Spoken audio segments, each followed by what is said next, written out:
Welcome to all of you. आज का हमारा टॉपिक जो है, पहला टॉपिक वो है क्वांटाइजेशन ऑफ चार्ज। चार्ज की क्वांटाइजेशन। अब ये क्वांटाइजेशन क्या चीज़ होती है? क्वांटाइजेशन का मतलब होता है कि कोई भी चीज़ जो फिक्स्ड अमाउंट में पाई जाए, हम उसको क्वांटाइज्ड बोलते हैं। जैसे कि मेरे पास ये पेन है, तो अगर मैं किसी शॉप पे जाऊंगा और बोलूँगा कि मुझे 2 पेन दो, तो कोई एक सेंस बनता है। अगर मैं उससे बोलूँगा 4.5 पेन दो या 6.5 पेन दो, तो कोई मतलब नहीं बनेगा उसका, क्योंकि ये हमेशा फिक्स्ड अमाउंट में आएगा। 3 आएंगे, 4 आएंगे, 5 आएंगे, 8 आएंगे, 10 आएंगे, ठीक है। तो उसी तरह से चार्ज भी क्वांटाइज्ड होता है। कैसे क्वांटाइज्ड होता है वो देखते हैं। Charge always exist in integral multiple of fundamental charge. Charge हमेशा इंटेग्रल मल्टीपल में आता है। किसके इंटेग्रल मल्टीपल के? फंडामेंटल चार्ज के मल्टीपल में आता है। अब ये फंडामेंटल चार्ज कौन सा है जी? जो मैंने पिछले लेक्चर में बताया कि फंडामेंटल चार्ज जो 1 पॉइंट, जिसका चार्ज होता है 1.6 इंटू 10⁻⁻⁹ ये जो है, ये आपका फंडामेंटल चार्ज होता है। और क्वांटाइजेशन क्या बोलती है कि चार्ज हमेशा उसके इंटेग्रल मल्टीपल। अब ये इंटेग्रल मल्टीपल क्या हो गया? इंटेग्रल मल्टीपल का मतलब हो गया कि चार्ज हमेशा उसके इंटीजर्स के मल्टीपल में आएगा। अब इंटीजर्स के मल्टीपल में कैसे आएगा वो देखते हैं। Thus, the charge of a body is always given by Q is equal to NE। ये मैं पहले ही बता चुका हूँ पिछले लेक्चर में कि चार्ज को हम Q से डिनोट करते हैं। और ये जो क्वांटाइजेशन चार्ज के वो ऐसे दी जाएगी, Q is equal to NE। अब ये N क्या है और E क्या है वो देखते हैं। Where N is any integer positive और नेगेटिव। जहाँ पे एन जो है वो पॉजिटिव या नेगेटिव इंटीजर हो सकता है, कोई भी हो सकता है। And E is the basic unit of charge. और ई क्या है? ई जो है वो बेसिक या फंडामेंटल यूनिट है चार्ज का। The value of this basic unit of charge is E is equal to 1.6 into 10⁻⁻⁹ coulomb. और ये जो बेसिक यूनिट या फंडामेंटल यूनिट है चार्ज का, जिसको आप E से डिनोट कर रहे हो, इसकी वैल्यू क्या है? वो है 1.6 इंटू 10⁻⁻⁹ कूलम। ये इसकी वैल्यू है एक यूनिट चार्ज की, ठीक है। It is one of the important constants of nature. ये एक बहुत ही महत्वपूर्ण कांस्टेंट है हमारे लिए, ठीक है, कुदरत की तरफ से। चूँकि इसको हम as a basic fundamental unit जो है इस्तेमाल करते हैं, तो हमारे लिए बहुत ही महत्वपूर्ण है कि हम इसे काफ़ी न्यूमेरिकल्स में या कहीं भी हम चार्ज को कैलकुलेट करते हैं तो हम इसी को ही एज ए बेस मान के, या इसको बेसिक फंडामेंट या फंडामेंटल यूनिट मान के हम उन कैलकुलेशंस को करते हैं। दस एनी चार्ज्ड बॉडी और charge particles can possess charge equal to +-1e, +-2e, +-3e, +-4e and so on. कहते हैं कि कोई भी चार्ज बॉडी जो है या चार्ज पार्टिकल है, उसके पास इन्हीं चार्जेस में से कोई चार्ज हो सकता है।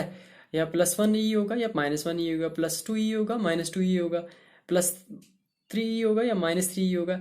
मतलब इसी के इंटेग्रल मल्टीपल्स में से ही कोई चीज हो सकती है, कोई चार्ज हो सकता है। इसके अलावा कि कोई भी बीच वाला चार्ज नहीं हो सकता। बीच वाले का मतलब हो गया, अगर +1e है तो मतलब 1.5 नहीं होने वाला कभी भी, 1.6 भी नहीं होने वाला, 1.9 भी नहीं होगा, 2.3 भी नहीं होगा, 2.4 भी नहीं होगा। इन बिटवीन जो है, ये दो जो वैल्यूज दी हुई, इनमें से बीच की वैल्यूज कोई भी नहीं होगी, ठीक है नहीं। तो that is the possible values of charge are. जो पॉसिबल वैल्यूज जो हैं, इन वैल्यूज को हम लेके हम इसको देखते हैं कि पॉसिबल वैल्यूज क्या होती हैं। जैसे कि आप जानते हैं, अभी आपको बताया कि जो क्वांटाइजेशन ऑफ चार्ज है वो Q is equal to NE के बराबर होती है, जहाँ पे Q, N और E का अलग अलग मीनिंग है, जो पहले ही बता चुका हूँ मैं।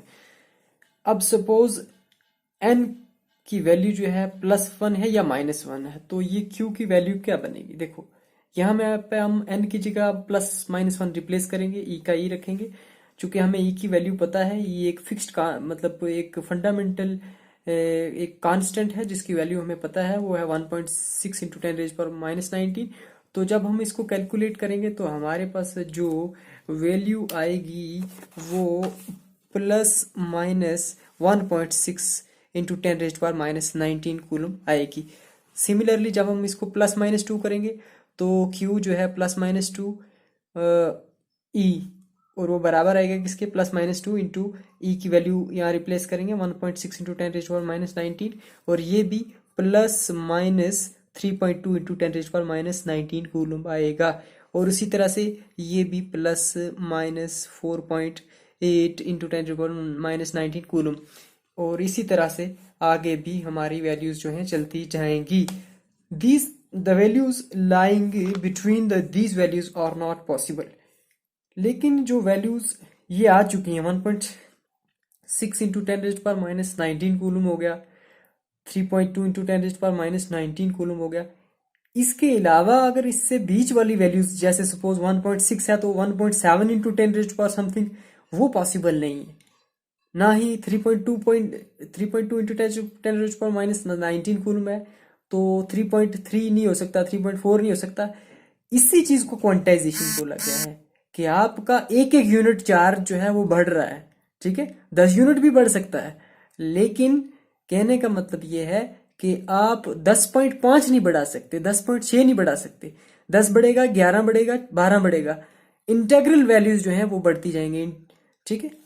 अच्छा, उसके बाद कॉज क्या है इस क्वांटाइजेशन की वजह से, ये होता क्या है? The cause of quantisation is that only integral number of electrons can be transfer from one body to other. कहता है कि इस क्वांटाइजेशन, जो अभी मैंने बात बताई कि इस क्वांटाइजेशन से ये होता है कि एक बॉडी से दूसरी बॉडी की तरफ क्वांटाइज्ड अमाउंट में जो है इंटेग्रल नंबर ऑफ इलेक्ट्रॉन्स जो है एक बॉडी से दूसरी बॉडी में ट्रांसफर हो सकते हैं। तो जैसे कहता है for example when one electron is transferred, जब एक इलेक्ट्रॉन ट्रांसफर होता है, the charge acquired by the two bodies will be Q is equal two plus minus 1 को इलेक्ट्रॉन, आगे इसको कूलम में रखा है। कहता है कि अगर एक इलेक्ट्रॉन जो है ट्रांसफर हुआ एक बॉडी से दूसरी बॉडी की तरफ, तो अब उन दोनों बॉडीज पे ये वाला चार्ज होगा Q is equal two plus minus 1 E, या इसको आप 1.6 इंटू 10⁻⁻19 कूलम बोल सकते हैं, ठीक है। अब ये प्लस माइनस क्यों लगाया?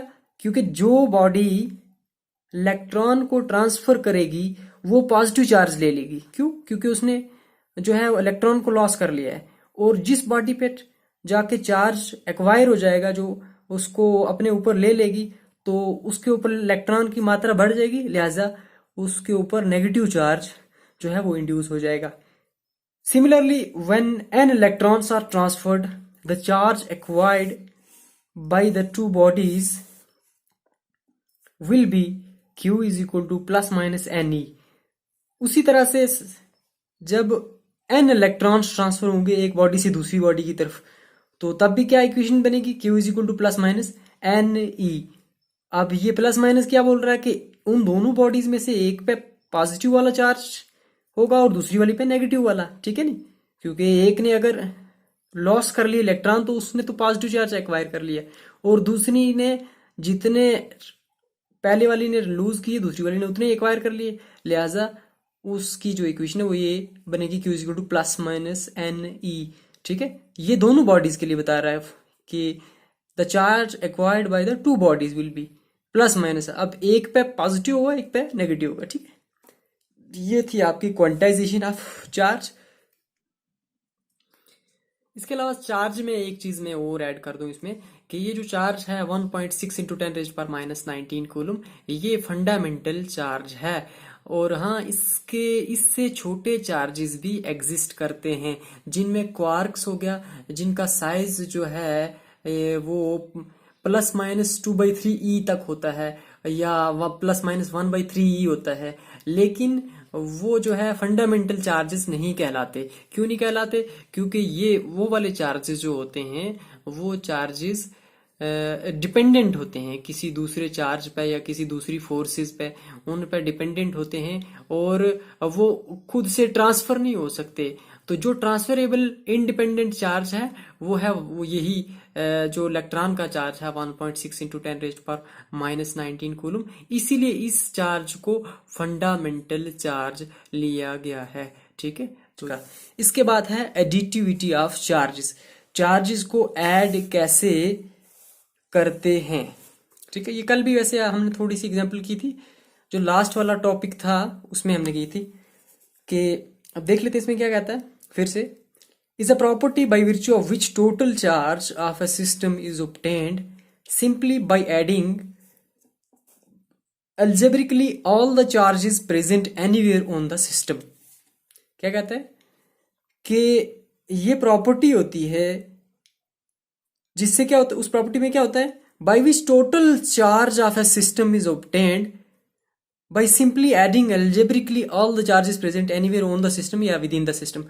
कहते हैं कि इस प्रॉपर्टी के तहत आप किसी भी सिस्टम के अंदर जो चार्ज है वो कैसे ऑब्टेन करते हैं, सिंपली एल्जेब्रिकली आप उसको ऐड या सब्ट्रैक्ट करते हैं और आपको जो टोटल चार्ज है उस सिस्टम के अंदर आपको मिल सकता है। जैसे बता रहा है if A system contains n charges, अगर एक सिस्टम के अंदर n चार्जेस हैं, सपोज Q1 है पहला चार्ज, दूसरा Q2 3 4 अप टू यहाँ तक Qn तक, then total charge of the system will be, अब यहाँ अभी आपको बताया कि ये जो टोटल चार्ज है वो अल्जेब्रिक सम होगा। तो अल्जेब्रिक सम कैसे निकाला जाता है, जितने भी चार्जेस हैं इंडिविजुअल चार्जेस को हम ऐड कर लेंगे, तो हमारा सपोज ये आपका टोटल चार्ज क्यू रिप्रेजेंट कर रहा है, तो ये आपके अलग अलग individual charges Q1 Q2 Q3 up to Q1, तो हम इन सब का जो अल्जेब्रिक सम होगा हम उसको क्या बोलेंगे, ये इसका टोटल चार्ज है।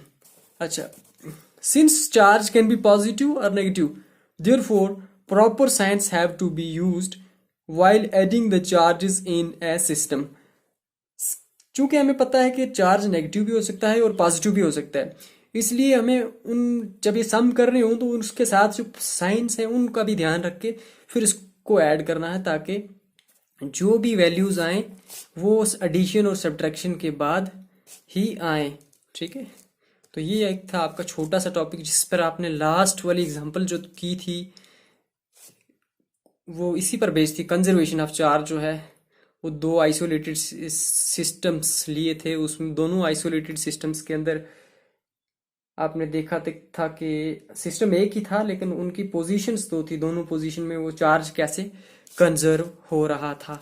तो ये था आपका एडिटिविटी ऑफ चार्जेस की, चार्जेस को कैसे हम ऐड करते हैं, ठीक है।